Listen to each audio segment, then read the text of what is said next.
Today we're joined by the incredible Simon Press, data leader with a background in the British Army. This background has given him a unique perspective on the importance of discipline, resilience and data-driven decision-making. You have to be very resilient in the military, and you go through experiences that really shape who you are as a person. He talks about the importance of psychological safety and human-centric leadership in building high-performing teams, fostering open communication and driving data literacy across your organisation. Particularly in my world now, where I've been in the startup environment, the scale-up environment in a business where the pace is so kinetic and so frantic that actually a strong resilience is really important. I wouldn't ever impress a value that I didn't hold to myself. This is a must listen for those interested in the important part data plays in the military, as well as those looking to adopt a more human-centric leadership style. Enjoy! Simon, let's talk data. Sounds great. So Simon, you have quite a unique journey from transitioning from the British military, the army, into a head of data role. So could you just talk us through your journey, please? Yeah, absolutely. So, the British Army, I joined in 2010, and the sole goal there was to, initially from a personal level, was to sort of provide some discipline and some framework for my career, and education had taken me so far, and I wanted a little bit more. My approach to choosing a career in the military was essentially the fastest way in, and that presented a couple of options. It was one to go straight into the infantry, and then the other one was to go find a trade. And conversations with my father sort of led me down the trade path, and he pushed me down that route. I had no true preference at that point, but what ended up happening was I joined a trade stream called GIS, which was Geographic Information Systems. And for those that don't know, it's a very expanding trade group, more so now than it was sort of 14, 15 years ago, but it's the map makers. We support with mission planning. It's an answer to a question that has a geographic location. I've got other opinions now on how that links into data, but my career was really centered around traveling to Afghanistan and supporting that mission. And that truly was what my first 5 years were about. And I went to Afghanistan in 2013, and that was a really eye-opening experience. It was a very maturing moment for me personally and professionally. And then when I returned, I was sort of umming and ahhing of, is that my time over? Have I achieved what I set to join? I had some very good leaders along that journey who convinced me to stay a little bit longer. The military does a very good job of providing education as you go, both within your trade and from a leadership perspective. And, we could fast forward a couple of years, and I ended up supporting the NATO effort down in Gloucester, the Allied Rapid Response sort of centre there. And that was HQ Arc, and they're based in Gloucester. Had a really great time there and had a really fantastic team, and that was probably the first team which I would describe as high performance. And as you're picking apart this trade group of GIS, you really understand that there's heavy standards and heavy connotations to data management, data manipulation, data analysis, and it's all there to support the commander's decision. So that's where you're sort of talking about the realms of answering questions. If we send our units to a location, or we have an intent upon the space at which we operate, then how can we provide evidence or supporting evidence to help the commander make a decision? So that's what I achieved at NATO, and I had a really fantastic time there. Like I said, a high-performance team and some really fantastic leaders that I'm friends with still today. And, in total, I was in the military for 12 years, and I was probably hands-on with data initially for the sort of first 5 to 6 years, maybe tinkering into 8. But I soon realised that there were a few other pieces that I wanted to pursue, and I went back to regiment in 2018, sort of a phrase that we sort of allocate to returning to your home, if you will, and went and performed regimental duties for a period of time. So doing a little bit more soldiering, a little bit more development of junior soldiers, and pushing my career in that direction. I probably spent longer than I would have imagined there, and to sort of round it off, I had a really great time there. In sort of the context of this show, I probably did less data work, but I was certainly involved in the development of younger sort of GIS soldiers, if we use their trade as a descriptor, and was able to sort of manage their processes, and that really put me in the leadership role quite quickly. And some great experiences along that way, which helped develop me to who I am now. Fast forward to my last year in the military, I ended up doing a full circle and being an instructor in geodetic reference systems and coordinate systems in the Royal School of Military Survey. So that felt like a nice time to bring my career to a close, and your priorities change. As you grow old, of course, and I had young children, and I was set to get married, and it was the right time to leave. And then I joined a telecoms company, an altnet telecoms company, Swiss Fibre, who have since gone through a merger, and I took some promotions along the way, and I found myself in a fortunate position to be now head of data at Cuckoo. So that's my story, paraphrased in places. Thank you. So if you hadn't gone into the army, where do you think you would be now? Do you think that would be in a data position? No, I think the military really set the foundations for that data career. I will be honest, I didn't know what I was getting myself into. I remember when I first joined day one. I remember my day one vividly. And at that point, you're not even thinking of a trade. There's a saying in the military where you're a soldier first, you're an engineer second, because the trade group was within the Royal Engineers, and then you do your trade as a third priority. It doesn't necessarily look like that, but that's how it's designed to be. And to be honest, I had no idea what I was joining, but you sort of focus on the map work, and that's great, and you're just learning new things every day, and it probably revitalized my opinions on education at the time. Some ex-colleagues of mine might laugh to my approach to some of my educational work in the military, but what I can't deny is that the military presented a fantastic opportunity, which I'm so grateful for now, and really I had a deeper love for data and the work that it can provide when I went to Afghanistan. That was really fantastic, being so involved and feeling heard. I think I think a lot of data professionals want to be heard. They want the opportunity to brief and describe what they're learning about the environment and situation. And I really fell in love with that. I fell in love with briefing and having the opportunity to present information.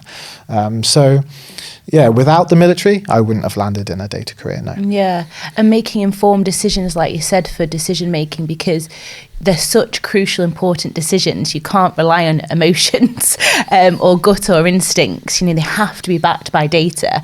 And is that something that was instilled in you as well? Yeah, absolutely. So there was a saying in the military where when we briefed, and we were trained hard on how to brief to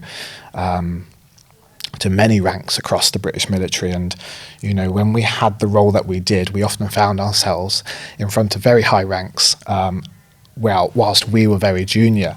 So it was really important that we were able to. It was really important that we were taught how to brief these individuals and people, because they would often be far more experienced. But they do want to know what you have to present, but you can't make the decisions for them. So it's providing information, but not making a judgment. Yes. Because I could give you an extreme example of when that might be relative. So you say I was choosing helicopter landing sites for a pilot to land his bit of kit on. Bit of kit, that's terrible. I presented maybe 4 locations. If I turn around to that pilot and I say, this is your number one location and I want you to land here, he might say, yeah, nice one, Sonny, but I've been flying helicopters for 20 years. I think I'll put it over here. And you have to be humble to that situation, because data is certainly one method, but it's always supporting information. It is not.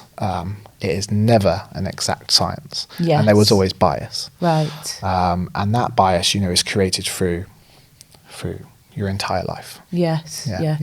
Risk appetite as well. Just because I'm willing to risk a situation doesn't mean somebody else might or might not. And I've never flown a helicopter.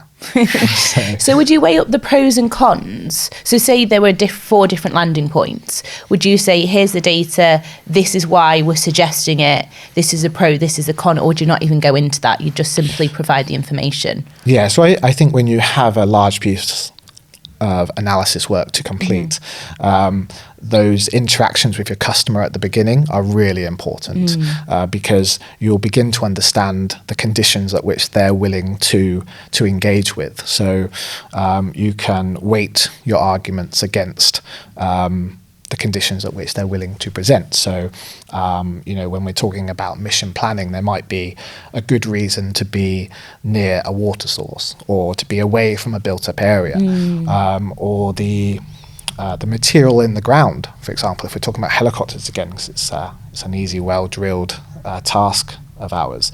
The makeup of the ground, can it sustain the weight of the vehicle, or a bit of equipment that is required to be at that location, and also the I forget the appropriate word, but the leveling of the ground. Is there a steepness to the ground that can be maintained by a helicopter? It doesn't.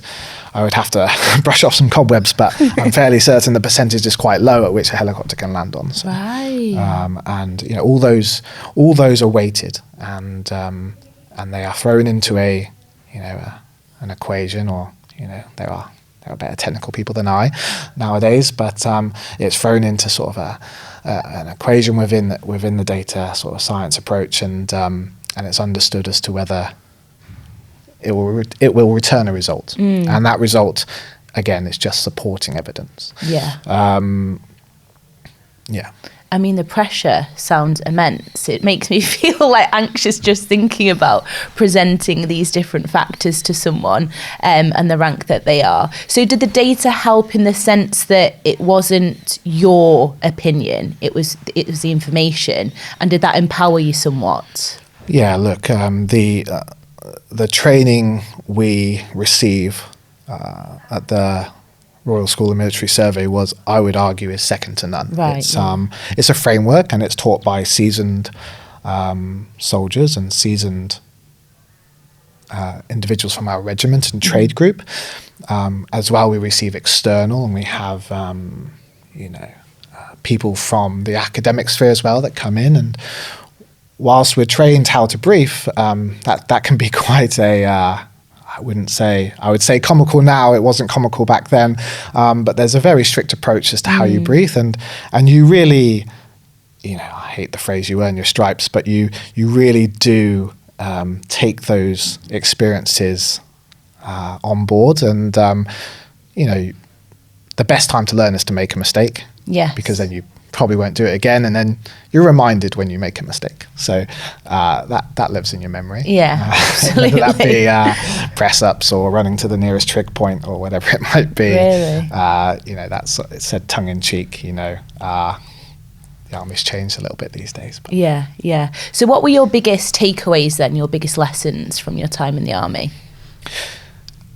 So that that's a question I'm often asked by family, friends, and colleagues. And for me, what the army gave me was a strong set of core values, a very high set of standards, and a strong work ethic.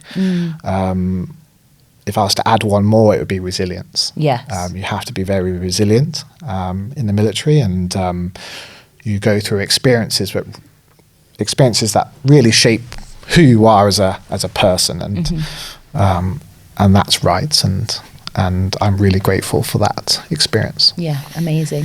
So I want to talk about leadership, and I approached you in the beginning because I know on your LinkedIn bio you mentioned psychological safety, and it was through a conversation with Nick Walker in a previous episode where it really came to my mind, human-centric leadership and what that looks like. But before we get into that, the army obviously has quite a distinct style of leadership that those from outside believe it to be, whether it's true or not, where they break people down and then build them up. So is there truth in that, would you say? Yes, I think there is a truth there. Not in its entirety, because you don't know who will turn up to join the military. It's not a set pattern, although I would say there is a high degree of more challenged individuals, which I put myself in that bracket. I was joining for discipline, and I received it. And through basic training, that is the time to break you down so that they can build you into the soldier that they want you to be. And the British Army soldier, I'm biased, but we're one of, if not the best in the world, and that's my honest opinion. And the training staff that I had, I don't think I've spoke to them since, maybe on a few occasions, but they definitely made some changes to who I was as a person, and taught me how to improve emotionally, physically, mentally, and gave you experiences to build on.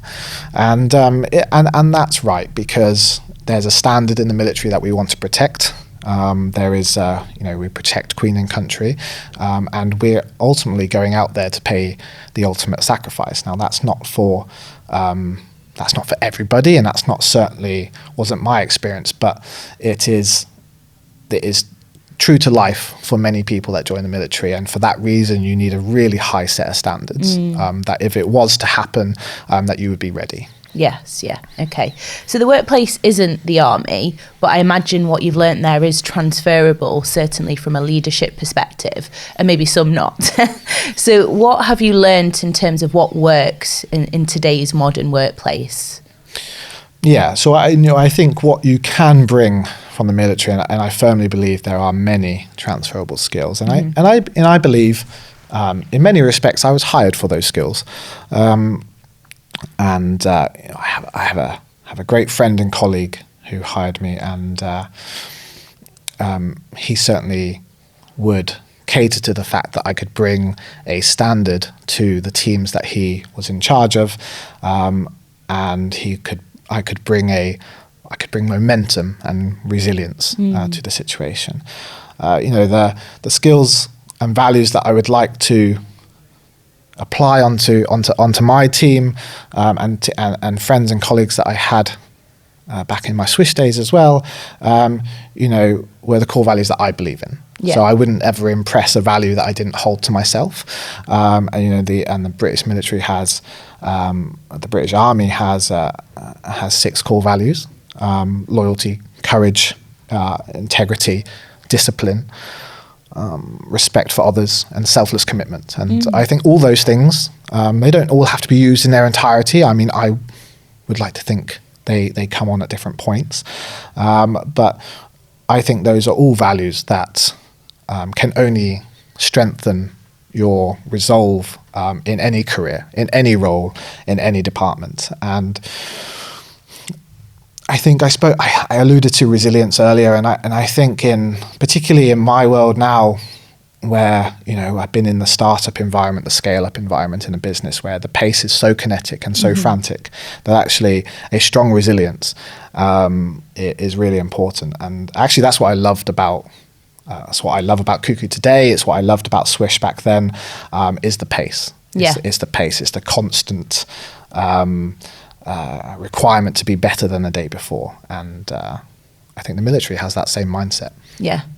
When did you become aware of psychological safety as a term? Because it's not known to everyone, and it's a framework that I believe is derived from counselling, I think. But yeah, do you remember the light bulb moment with that? Yeah. So so the military has, the army has leadership frameworks, which are really empowering. Like we could speak on many topics here about service, servant leadership, mission command, and such like. But it doesn't always have context to every situation you're within. And when I was back at regiment, there was, you learn most from your mistakes. And I probably made a leadership mistake, one or two, and probably more over my career. And you learn from those spaces. And actually, one of my leaders I had at the time, he said, strip it back. Why would you not approach this from an academic point of view? It's great that you can lead like a soldier, and it's great that you can turn that on, but does that have a space in the squadron lines, where there's offices, and we're not in the we're not in the environment where we need to shout and be loud and be brash. So how can we think about leadership in other ways? And that really took me down an academic journey with leadership, and it really opened my eyes to a whole world out there. We talk about psychology, sports psychology, high performance teams, and there's so much more that you can learn from. And psychological safety was one of those areas which I read about, and it's a really fantastic concept to apply to your teams, because I can explain it if you wish. I'm sure you've done your own reading, but for me, my interpretation of psychological safety is setting an environment for your teams to feel comfortable, where trust is given both ways, and they can speak their true minds. You don't always do that. We spoke about briefing earlier, and sometimes you have a controlled way at which you deliver information, but within your teams there needs to be a deeper bond. And psychological safety is ensuring that your team feel comfortable to say what they truly feel about the situation and about each other and your own personal relationships in open forum. It can happen on one-to-ones. It can happen in a team forum. A great example of psychological safety is, where we see it the most is in loving families. Okay, that's where the most, a high degree of psychological safety is often present. And that's really appropriate because, you talk about teams that are really successful, and they talk about being a family. There's workplaces, there's culture that describe wanting to be a family, your work family, or like a wolf pack mentality. And that is derived from strong emotional intelligence, high psychological safety, and there's more to go into, but strong self-awareness, I think. Yeah, absolutely. And it's interesting for me as a leader at Mirai, because previously I've worked in what I'd say are very unsafe environments, very, very toxic. And also in those environments, you lose respect completely. If you're led by fear and not compassion, when you think compassion is the best way. And also some leaders understand that people are different as well. Whereas some may need discipline, others need an arm around them or more empathy to a situation. So it's also being self-aware, like you said, and not necessarily like a robot and treating everybody the same. It's being aware to their own individual needs.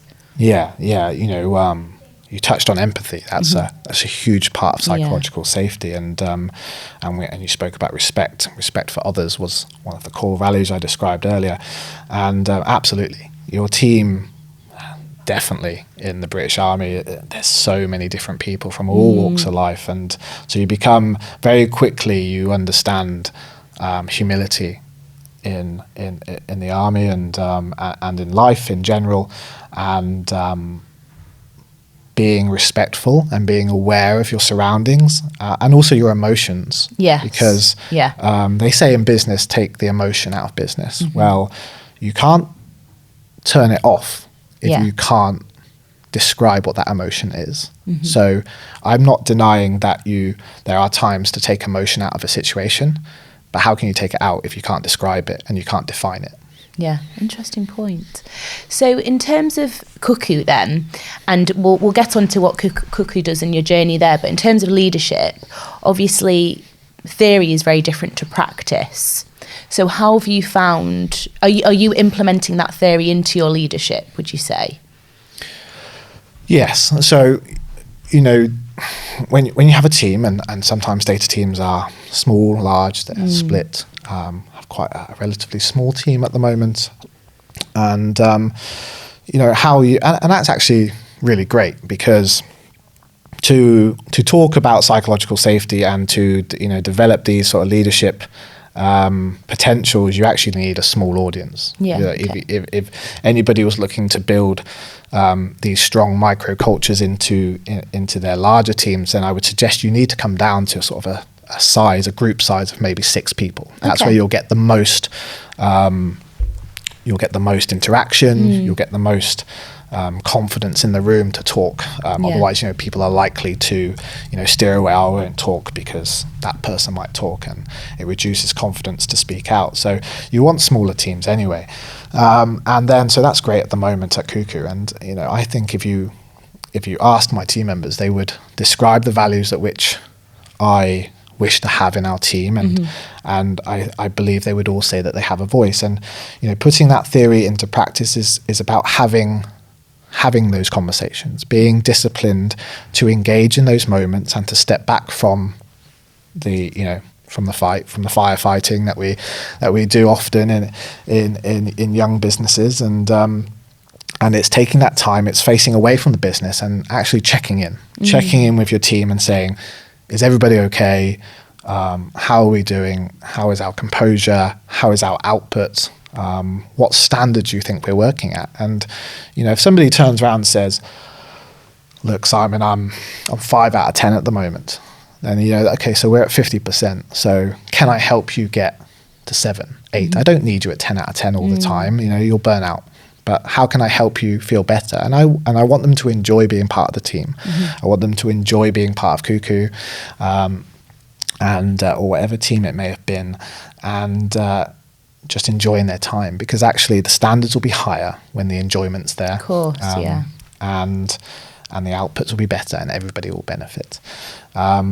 Social capital is a huge one. I can talk about social capital. It's those micro conversations that you have. They all have a level. Say it's a scale of 1 to 100, 1 to 10. Let's go 1 to 10. My maths will let me down. But if you're having those low level conversations, which might be like, how was your weekend? Was the weather? Oh, it was hot, wasn't it? And you're like, oh, yeah. We all know it's hot. The conversation is not that meaningful. But if you can pick up the level of those conversations to a 5 or a 6, then the social capital increases. So it's, if I know the names of all the children of my team members, I might know their wives' names, I might know their personal situation over a few things. So some topics you approach in group, some you adopt personally on one-to-ones, and you slowly over time you pick up that social capital. Because I might have 40 conversations in a day, and 40, 50 conversations. If they're at level 5, 550, 5 times 50, 250 maybe. Okay, let's pick that up. Okay, and then suddenly it's at an 8 out of 10. 8 times 50, 400. Our social capital has risen, and our comfort, our confidence, our relationship has improved. Yeah, that's a really interesting concept, because us Brits, we're very good at the surface level conversation. And, if you're at the bus stop or you've just met someone, then that's fine to have a bit of a chit chat. But with your team, who you want to trust, bond, engagement, just how was your weekend? It's not enough, is it? It's not enough. And you want to be in a coaching, mentoring role and a leader's role, and that requires more. Yeah, it does. So were you the first head of data at Cuckoo? Yes. So Cuckoo, it had a previous brand. It was the brand, if you will. So through the merger, we retired some of the businesses and kept 2 forward.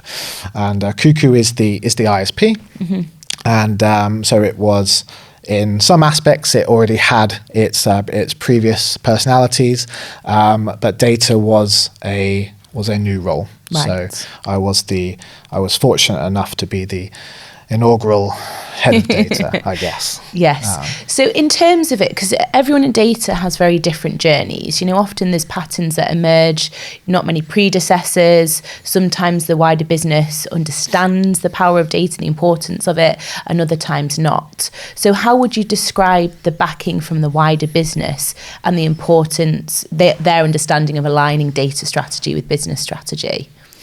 Yeah, certainly. So, it just ticked over 1 year at Cuckoo now, and it's been a really fantastic journey. And it was made very clear to me in interview and upon sort of arrival that one of the key roles was to increase data literacy. Brilliant. One of the key elements to the job description, and I think that's up and down the land. That's data teams across the country, across the world. What I can say is that I've had really fantastic leaders and mentors at Cuckoo that have helped support me and take me into those rooms to brief, which is a passion of mine, of course, and sort of start to share that message. But of course, you've got a whole operational element to the company as well. So it's really important that you don't just get the senior buy-in, you have to get the buy-in at the bottom as well. Yes, of course. The bottom, that's unfair. But, across the business, there's no rank in Civvy Street, pan experience levels, you want to bring everybody on that journey. Yeah. And because they're interacting with it on a daily basis. Well, everyone is arguably, but maybe even more so at the more operational level. Yeah, absolutely. I would argue almost everybody. So, you have operational team, well, depending on how you set up your data team, but you'll have operational elements and you might have longer term projects. We certainly have both of those, and it's a lot to cater for. So I've been supported in investment, and I'm very grateful to be, to have been provided opportunity to grow the team. Yeah, okay. So what is the message? Because data literacy, you don't necessarily need to educate your data team on the importance of data, but the wider business. So how have you got the buy-in from those? Well, you need to release a data strategy. You need to do that fairly soon,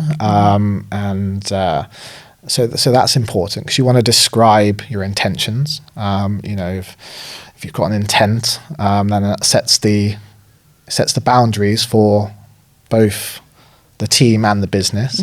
I'm a strong advocate that the business strategy actually comes first, and it should always. I think that's well known. It's a well discussed topic.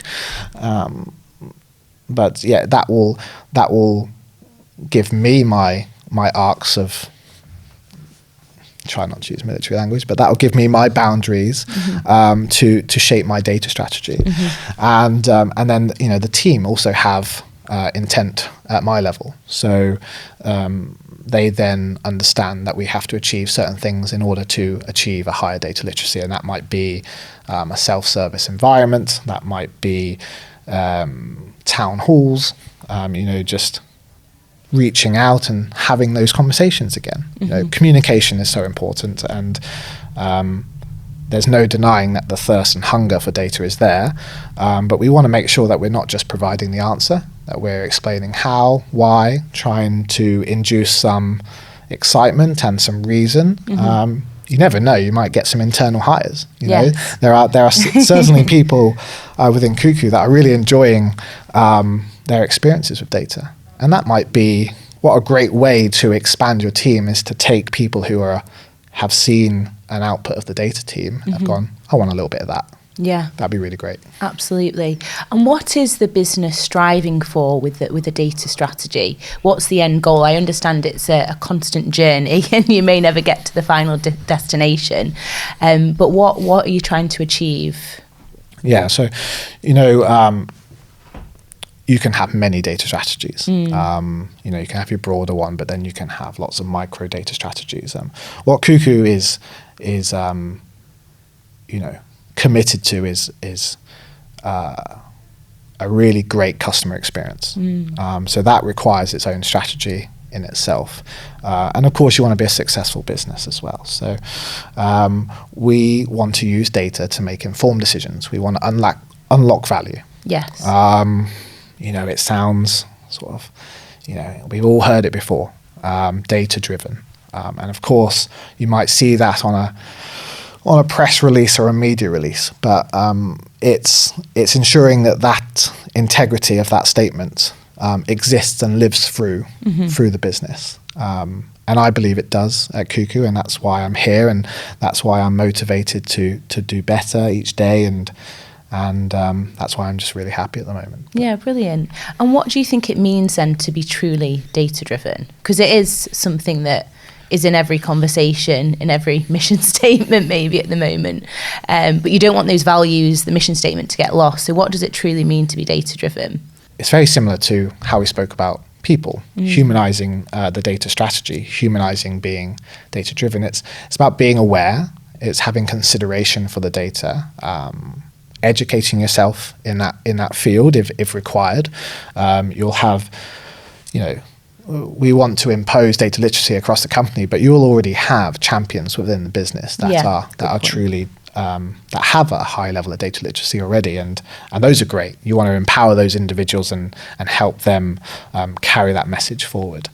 But for those that are still on that journey, you want to support them.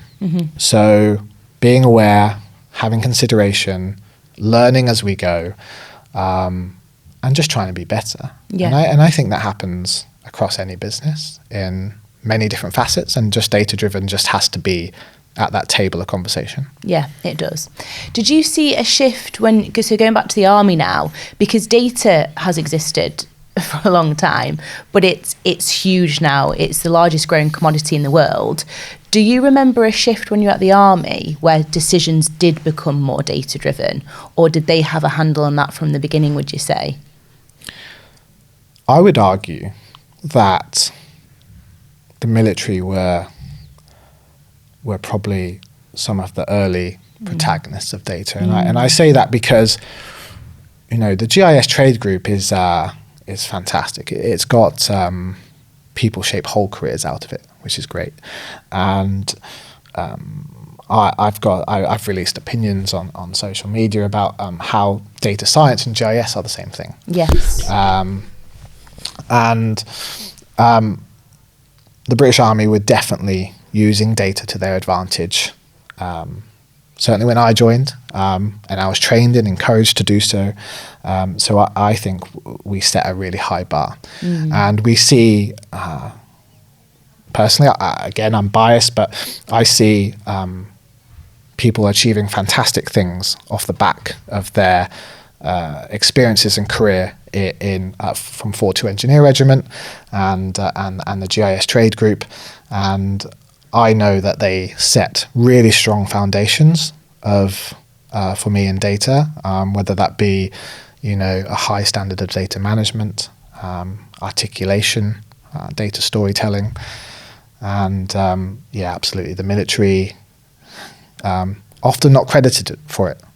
So a lot of it's unknown, and sometimes you have to break down those walls and introduce it. But it's definitely, I think, for anybody looking for a strong career in data, they would only do well to consider my previous regiment. Yeah, I can see that. So GIS and data science, then the similarities or the same thing? Would you argue?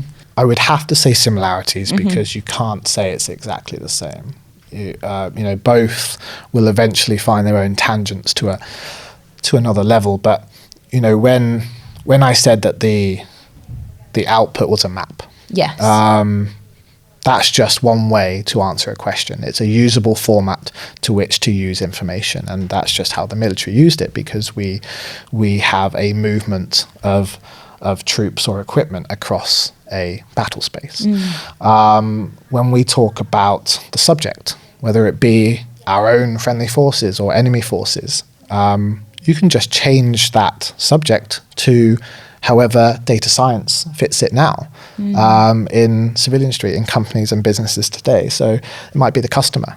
I often tongue-in-cheek joke, say, I used to work with the enemy and now I work for the customer. Because we're profiling, we're assessing behaviors, we are observing patterns and trends, and that is ultimately what data science is. Data science is asking a question of a set of data often with a geographic location. And when you define GIS, you are assessing patterns and behavior, you're assessing data sets, interactions, relationships, behaviors with a geographic location. It's in the clues in the title. It's evidently centered around a location, of course, but so is data science. So strong argument for the same, but we'll say similar. Yeah, interesting. I like it. Okay, we're going to move on now to the quick fire data lightning round. Oh God, do I need to pass? I think I need to pass, don't I? No, you don't. What is one common misconception about data that you'd like to debunk? Sure. So quick fire, isn't it? So let's go fire from the hip. That they're all nerdy and they can't, they're in a coal bunker under a single light bulb, and they just want to code and do data engineering. Headphones on, all that good stuff. They are huge personalities, data professionals, and they want to interact with the business. Yeah. Not always, but they're fantastic. They're highly intelligent people. We know that. Yes. But I would love and do encourage to give them the opportunity to brief. Yes, yeah. I just think that what's interesting about that is the data community is so strong, isn't it, as well? And that's being led by colourful, engaging, communicative people, isn't it, ultimately? Yeah, absolutely. Yeah. And, people are fantastic. I've landed in data. You say I landed. I didn't know I was joining it. And actually, sometimes it became less about data and more about the people. So the data community are fantastic. I'm a member, I would say. It's that would need debunking. Yes, I agree. Name a book, podcast, or event that every data enthusiast should explore. Doesn't have to be data related. I'll just throw a curveball. Well, that's interesting because it depends where you're approaching from it and what role you choose to take. So I've never truly been a hands-on data individual, certainly not for some time, maybe my early career. But so for me, it's about technical leadership, and then of course I'm biased. I'm from a military background, so I would say. From a podcast point of view, I think you need to look at high performance teams. I think you need to consider those sort of podcasts. There are great data podcasts out there. There's the Let's Talk Data podcast, the up and comer. But probably books. I probably read more than I listen to at the moment, and for me, the books that had a more profound impact are probably less data related. Sure. I'm a big advocate for reading The Habits of Excellence by Lieutenant Colonel Langley Sharp, and that really put down in academic writing my military career, and it really helped me identify what skills I would come from the military and transfer into civilian street. So I'm a huge advocate for reading that book, whether you're military or civilian. Yeah. The Habits of Excellence. The Habits of Excellence by Lieutenant Colonel Langley Sharp. I'll check it out. Finish this sentence. Data is the key to. Data is the key to understanding the situation. Yeah, I think that's fair. Look, it's going to support your decision. Yeah. It's not going to make the decision, but it's the key to understanding and providing evidence to a situation. Yeah, brilliant. What is one piece of advice that you'd give to someone just starting their career in data?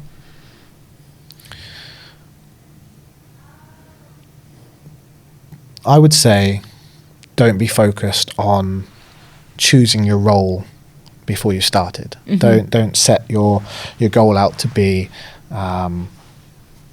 just a data engineer, or I'm going to go down the analytical path, or I'm going to go down the architectural route. Don't give yourself a 5-year plan in data, because it can change so rapidly, and there are so many different roles out there. the leaders in data as well can have quite stark opinions on how those roles exist. I know I do, and my team are very, very sure that how I describe a data engineer, and so I would be certain to keep your arcs wide, and don't be in a rush to decide which part of data you want to chase, and just keep your options open, even if it doesn't appeal today. There were times in my career where I thought the technical route was not for me, and now I'm here today, many years later, and very happy with my choices. Yeah, that was good advice. And number 5, looking to the future, what do you think will be the greatest development in data? This will be contentious, but I don't think it's technology. Okay. I think that's already here today, and there is a point of diminishing return.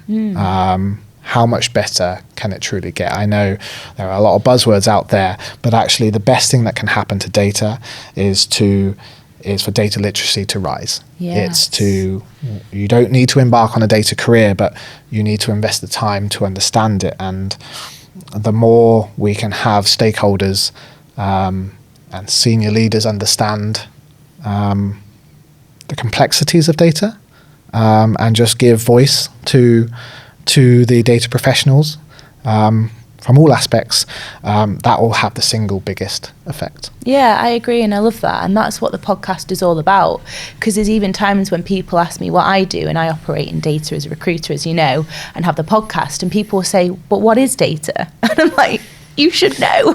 Yeah. You've got it on your wrist, in your smartwatch, it's everywhere, it's the weather, maps, so I think that's a really, really good answer. Yeah, it's everywhere, and there was a piece on Sky News recently which spoke about skill shortages in the UK, and there was the owner of Multiverse came on, and he spoke about data and how it affects all aspects of our life. My mum watched this. She texted me about it. And that's exactly what we need to happen. Yeah. Were they talking about apprenticeships?